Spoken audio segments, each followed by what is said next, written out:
Welcome back to my channel. और इस channel पे हम ट्रेडिंग को सिंपल और स्मार्ट बनाते हैं। आज हम बात करने वाले हैं एक पावरफुल और पॉपुलर इंडिकेटर के बारे में जिसका नाम आप सभी ने शायद सुना होगा। आज हम बात करने वाले हैं मैकडी इंडिकेटर के बारे में। तो मैकडी इंडिकेटर क्या है, कैसे काम करता है और इसे यूज़ करके आप कैसे ट्रेड ले सकते हैं, इस वीडियो में हम सब कुछ डिस्कस करने वाले हैं। सो बिना किसी टाइम वेस्ट किए चलिए शुरू करते हैं।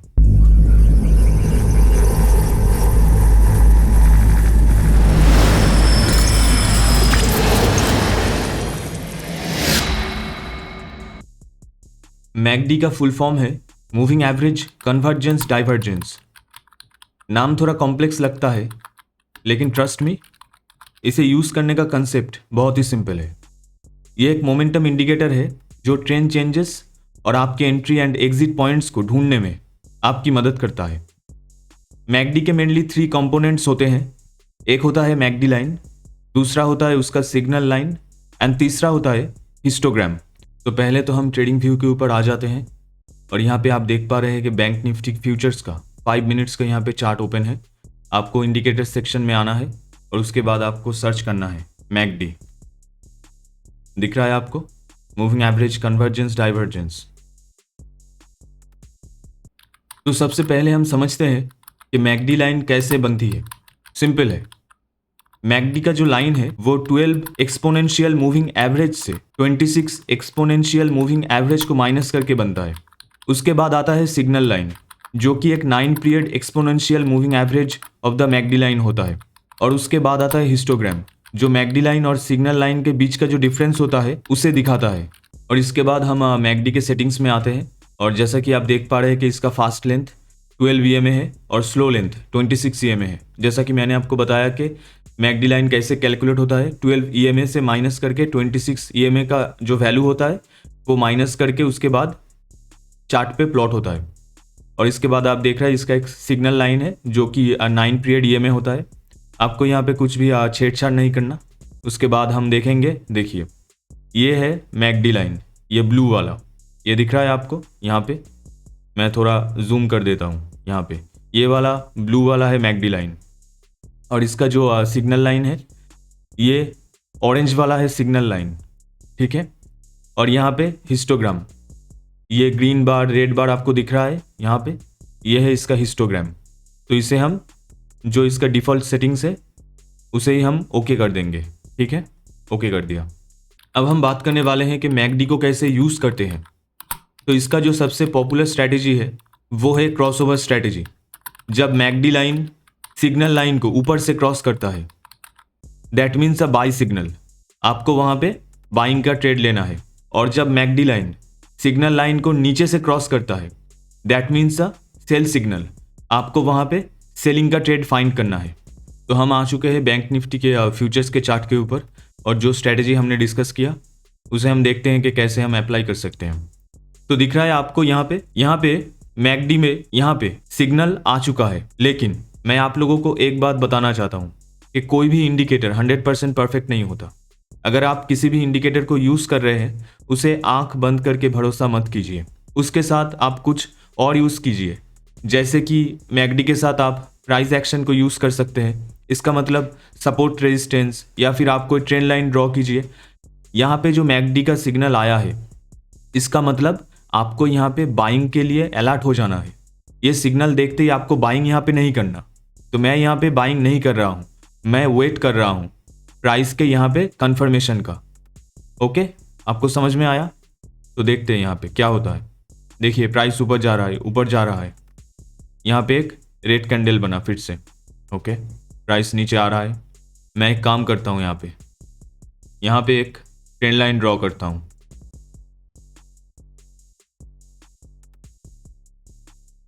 जैसा कि आप देख पा रहे हैं कि मैंने यहाँ पे एक ट्रेंड लाइन ड्रॉ किया है और अगर प्राइस इस ट्रेंड लाइन को क्रॉस करके उसके ऊपर जाता है तब मैं यहाँ पे एक बाइंग का ट्रेड प्लान करूंगा।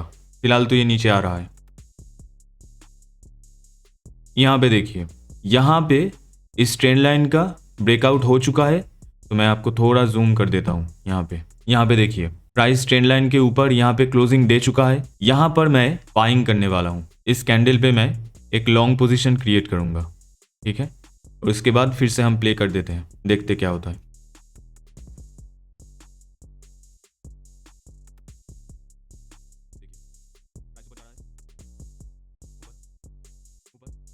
हो गया, यहाँ पे आपको टारगेट मिल चुका है। यहाँ पे देखिए, यहाँ पे आपको 1:2 का टारगेट मिल चुका है। तो मैंने यही कहा था कि मैकडी का यहाँ पे जो सिग्नल आया था आपको वेट करना था। यहाँ पे आपको ट्रेंड लाइन या फिर सपोर्ट रेजिस्टेंस कुछ भी आपको ड्रॉ करके उसका ब्रेकआउट का आपको इंतज़ार करना था, क्योंकि मैकडी ने तो अपना काम कर दिया था कि उसने सिग्नल दे दिया कि अब अलर्ट हो जाओ बाइंग के लिए। उसके बाद हमने प्राइस एक्शन का थोड़ा यूज़ किया और उसके बाद हमने यहाँ पे बाइंग किया और हमारा यहाँ पे 1:2 का टारगेट अचीव हो चुका है। यहाँ पे हम एक और एग्जाम्पल देखने वाले हैं, यहाँ पे हम प्ले करते हैं। तो देखिए, यहाँ पे नीचे दिख रहा है आपको, मैं एक बार पॉज कर देता हूँ। यहाँ पे देखिए, यहाँ पे जो मैकडी लाइन है वो सिग्नल लाइन के नीचे आ चुका है। दैट मीन्स ये एक सेल सिग्नल है। तो आपको क्या करना है, आपको सेलिंग के लिए अलर्ट हो जाना है। लेकिन इस सिग्नल को देखते ही आपको तुरंत सेलिंग नहीं करना, आपको यहाँ पे प्राइस एक्शन का वेट करना है। ठीक है, मैं यहाँ पे प्राइस एक्शन का वेट करूँगा कि जब मुझे यहाँ पे कुछ ब्रेक डाउन या फिर कोई डबल टॉप पैटर्न कुछ भी यहाँ पे दिखेगा तो उसके बाद मैं यहाँ पे सेलिंग का प्लान करूँगा। तो देखते क्या होता है। तो मुझे यहाँ पे एक प्राइस एक्शन दिख रहा है, तो मैं यहाँ पे एक ट्रेंड लाइन ड्रॉ करता हूँ। जैसा कि आप देख पा रहे हैं कि ये जो ट्रेंड लाइन था, इस ट्रेंड लाइन का यहाँ पे ब्रेकडाउन हो चुका है और प्राइस यहाँ पे इस ट्रेंड लाइन को रिटेस्ट करके नीचे भी आ रहा है। और यहाँ पे अगर आप ध्यान से देखोगे तो यहाँ पर एक डबल टॉप पैटर्न बन चुका है। मतलब प्राइस एक बार ऊपर गया, फिर से रिजेक्शन, फिर से यहाँ पे ऊपर गया और फिर से रिजेक्शन लेके इस ट्रेंड लाइन को ब्रेक करके नीचे आ चुका है। इस कैंडल के ऊपर आप सेलिंग कर सकते हो।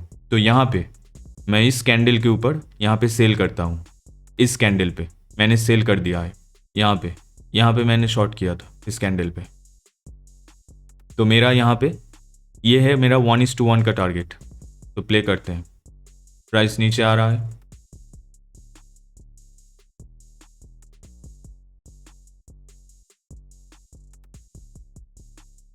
आपका यहाँ पे टारगेट 1:1 का अचीव हो चुका है। तो यहाँ पे हम एक और एग्जाम्पल समझते हैं। जैसा कि आप देख पा रहे हैं, यहाँ पे जो मैकडी लाइन है ये सिग्नल लाइन के ऊपर आ चुका है। इसका मतलब यहाँ पे हमें बाइंग सिग्नल मिल चुका है, लेकिन हम यहाँ पे बाइंग नहीं करेंगे, हम वेट करेंगे प्राइस के कंफर्मेशन का। ऊपर से एक यहाँ पे ट्रेंड लाइन ड्रॉ करते हैं। ये यहाँ पे एक ट्रेंड लाइन ड्रॉ करते हैं। अगर प्राइस इस ट्रेंड लाइन को ब्रेक करके ऊपर जाता है तब हम बाइंग का प्लान करेंगे। अब देखिए, प्राइस यहाँ पे इस ट्रेंड लाइन के आसपास आ चुका है। इसका मतलब यहाँ पे इस ट्रेंड लाइन पे प्राइस यहाँ पे रिजेक्शन ले चुका है। यहाँ पे इसने रिजेक्शन लिया है। यहाँ पे ये था रिजेक्शन, ये था रिजेक्शन और ये भी था एक रिजेक्शन। अगर यहाँ पे प्राइस इस ट्रेंड लाइन को ब्रेक करके ऊपर जाता है तो यहाँ पे हम बाइंग का प्लान करेंगे, और यहाँ पे अगर रिजेक्शन लेके नीचे आता है तो हम यहाँ पे एक सेलिंग का ट्रेड भी प्लान कर सकते हैं। यहाँ पे एक नीचे से यहाँ पे ट्रेंड लाइन बन रहा है, ये हो रहा है एक नीचे से एक ट्रेंड लाइन। ठीक है, यहाँ पे अगर इस चैनल का यहाँ पे ब्रेकडाउन होता है तो हम एक यहाँ पे सेलिंग का ट्रेड भी प्लान कर सकते हैं। तो देखते हैं क्या होता है।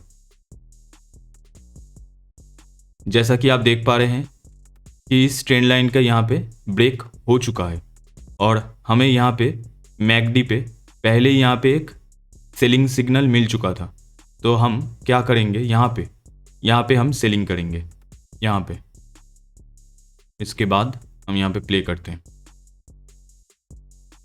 देखिए, प्राइस नीचे आ रहा है, आपका यहाँ पे टारगेट हिट हो चुका है। तो देख रहे हैं आप, सिर्फ आपको मैकडी सिग्नल के ऊपर ट्रस्ट करके ट्रेड नहीं लेना, आपको यहाँ पे वेट करना है। जैसे कि मैंने यहाँ पे ट्रेंड लाइन के ब्रेकडाउन होने का वेट किया और उसके बाद यहाँ पे सेल किया। मुझे यहाँ पे 1:1.5 का टारगेट मिल चुका है। तो हम बात करते हैं दूसरे स्ट्रेटजी के बारे में, जो है डाइवर्जेंस स्ट्रेटजी। अगर प्राइस हायर हाइस बना रहा है लेकिन मैकडी का हिस्टोग्राम लोअर हाइस बना रहा है तो ये एक वार्निंग सिग्नल है जिसे आप डाइवर्जेंस कह सकते हैं। यहाँ पर हम रिवर्सल ट्रेड प्लान कर सकते हैं डाइवर्जेंस के अकॉर्डिंग। तो हम डाइवर्जेंस को यूज़ करके कैसे ट्रेड करेंगे वो हम चार्ट में देख लेते हैं। तो हम आ चुके हैं चार्ट के ऊपर और जैसा कि आप देख पा रहे हैं यहाँ पे एक बॉटम है और प्राइस एग्जैक्टली यहाँ पे बॉटम पे आके खड़ा है। लेकिन अगर हम मैकडी के हिस्टोग्राम में देखें तो आप क्लियरली देख पाएंगे कि यहाँ पे हायर लोज बन रहा है। मैं एक काम करता हूँ, मैं एक यहाँ पे ट्रेंड लाइन ड्रॉ कर देता हूँ।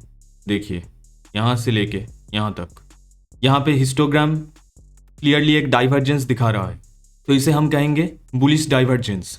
तो अब हम यहाँ पे देखते हैं कि आगे क्या होता है। देखिए क्लियरली यहाँ पे प्राइस यहाँ पे नीचे आ रहा है, लेकिन हिस्टोग्राम में एक डाइवर्जेंस दिख रहा है। इसका मतलब ये नहीं है कि आप ये डाइवर्जेंस देखते ही यहाँ पे कोई बुलिश ट्रेड प्लान कर लेना। हम यहाँ पे वेट करेंगे। इसका वेट करेंगे, हम यहाँ पे प्राइस के कंफर्मेशन का वेट करेंगे। तो जैसा कि मैं देख पा रहा हूँ कि यहाँ एक सपोर्ट है, तो क्या यहाँ से प्राइस सपोर्ट लेके ऊपर जाता है? तो पहले तो एक काम करते हैं, यहाँ पे एक ड्रॉ करते हैं। यहाँ पे एक सपोर्ट है, जैसा कि मुझे दिख रहा है यहाँ पे, ये एक सपोर्ट है यहाँ पे। ओके, जैसा कि आप देख पा रहे हैं कि प्राइस यहाँ से सपोर्ट लेके ऊपर जाने की कोशिश कर रहा है। यहाँ पे अगर हम यहाँ से एक ट्रेंड लाइन ड्रॉ करते हैं ऐसे, तो इसका हम ब्रेकआउट होने का इंतज़ार करेंगे। और अगर यहाँ पे आप देख पाए तो मैकडी में भी यहाँ पे सिग्नल आ चुका है बाइंग का, और हम यहाँ पे प्राइस एक्शन के कंफर्मेशन का वेट कर रहे हैं। देखिए प्राइस यहाँ पे ऊपर जा चुका है और यहाँ पर हम बाइंग का ट्रेड प्लान करेंगे। इस कैंडल पे हम यहाँ पे लॉन्ग करेंगे।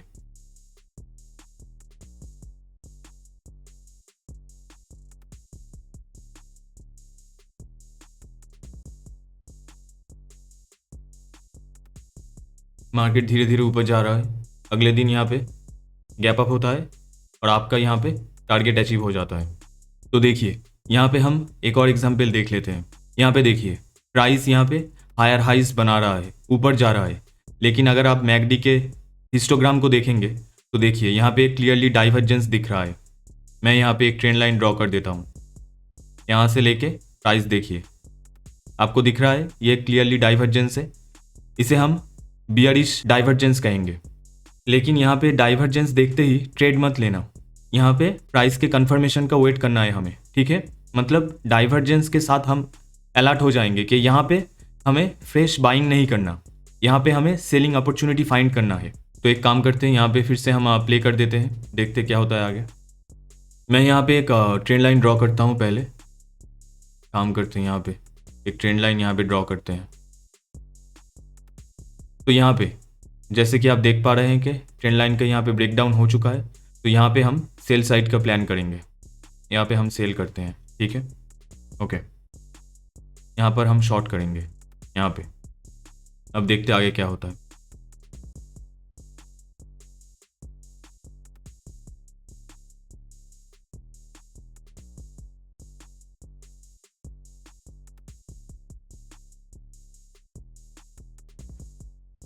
ये दिख रहा है आपको, यहाँ पे 1:1 का टारगेट हमें अचीव हो चुका है। तो इस वीडियो में आपने देखा कि कैसे आप मैकडी का यूज़ करके रियल टाइम में ट्रेड कर सकते हैं। तो आखिर में मैं आप लोगों को कुछ यहाँ पे इंपॉर्टेंट टिप्स देने वाला हूँ। मैं आपसे ये कहना चाहता हूँ कि कोई भी इंडिकेटर परफेक्ट नहीं होता, लेकिन अगर आप उस इंडिकेटर के सिग्नल को देखकर उसके साथ प्रॉपर प्राइस एक्शन का यूज़ करके आप ट्रेड प्लान करते हो, जैसा कि मैंने इस वीडियो में करके दिखाया कि सपोर्ट रेजिस्टेंस आपको ड्रॉ करना है, आपको ट्रेंड लाइन ड्रॉ करना है, उसके बाद आपको ट्रेड प्लान करना है, तो आपका ट्रेडिंग एक्यूरेसी बहुत ही हाई होगा, ऑलमोस्ट 80-90% होगा। और एक चीज़ आपको ध्यान में रखना है कि मैकडी ज़्यादातर ट्रेंडिंग मार्केट्स में बहुत अच्छा परफॉर्म करता है, लेकिन साइडवेज या फिर रेंज बाउंड मार्केट में आपके स्टॉप लॉसेस हिट होने के चांसेस बहुत ज़्यादा होते हैं। तो आशा करता हूँ कि इस वीडियो से आपको बहुत कुछ सीखने को मिला है। अगर ये वीडियो आपके लिए हेल्पफुल रहा है तो इस वीडियो को ज़रूर लाइक कीजिए और दोस्तों के साथ शेयर कीजिए और चैनल को सब्सक्राइब कीजिए। मेरा नाम है अभिजीत। मिलते हैं अगले वीडियो में, तब तक के लिए टेक केयर। जय हिंद।